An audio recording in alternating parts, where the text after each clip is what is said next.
بسم اللہ الرحمن الرحیم۔ السلام علیکم ورحمۃ اللہ وبرکاتہ۔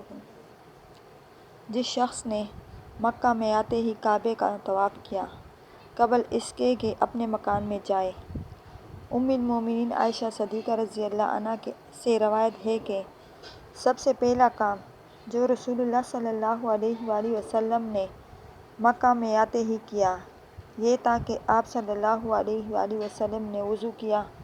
پھر طواف کیا۔ پھر آپ صلی اللہ علیہ وآلہ وسلم کا کوئی عمرہ نہیں ہوا۔ پھر امیر المومنین ابو بکر صدیق اور سیدنا عمر فاروق رضی اللہ عنہ نے بھی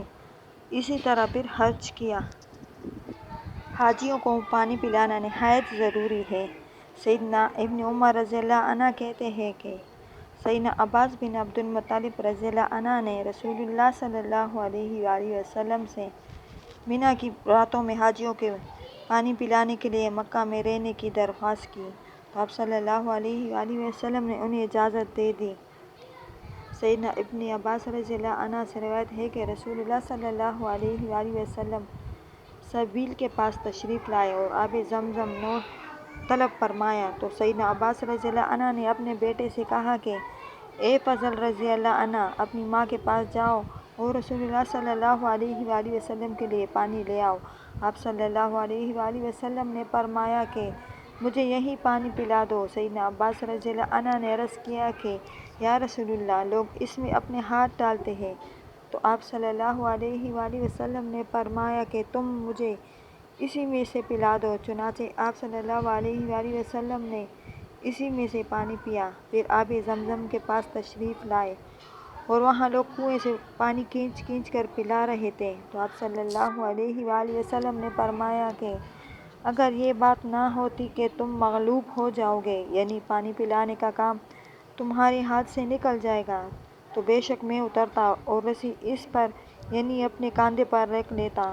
اور پانی بھرتا، مگر یہی خیال ہے کہ مجھے دیکھ کر اقتدا اور لوگ بھی ایسا کریں گے اور پھر تم مغلوب ہو جاؤ گے۔ سیدنا ابن عباس رضی اللہ عنہ کہتے ہیں کہ میں نے رسول اللہ صلی اللہ علیہ وآلہ وسلم کو زمزم کا پانی پلایا تو آپ صلی اللہ علیہ وآلہ وسلم نے کھڑے ہو کر نوش فرمایا۔ ایک اور روایت میں سیدنا ابن عباس رضی اللہ عنہ کہتے ہیں کہ رسول اللہ صلی اللہ علیہ وآلہ وسلم اس دن اونٹ پر سوار تھے۔ صفا مروہ کے درمیان سعی کا واجب ہونا۔ ام المومنین عائشہ صدیقہ رضی اللہ عنہا سے ان کی بہن کے بیٹے عروہ بن زبیر رضی اللہ عنہ نے اللہ تعالیٰ کے قول ترجمہ بے شک صفا اور مروہ دونوں اللہ تعالیٰ کی نشانیوں میں سے ہے، پھر جو شخص کعبے کا حج کرے یا عمرہ کرے تو اس پر کچھ گناہ نہیں کہ صفا اور مروہ کے درمیان سعی کرے۔ صفا مروہ کے درمیان سعی کرنے کے بارے میں کیا وارد ہوا ہے؟ سیدنا ابن عمر رضی اللہ عنہ کہتے ہیں کہ رسول اللہ صلی اللہ علیہ وآلہ وسلم جب پہلا طواف کرتے تھے تو 3 مرتبہ رمل یعنی دوڑ کر چلا کرتے تھے اور 4 مرتبہ مشی یعنی معمولی چال سے چلا کرتے تھے، اور صفا و مروہ کے درمیان طواف کرتے وقت نالے کے نشیب میں سعی کرتے تھے۔ اللہ تعالیٰ ہمیں اور آپ سب مسلمانوں کو عمرہ اور حج ادا کرنے کی سعادت نصیب فرمائے، آمین۔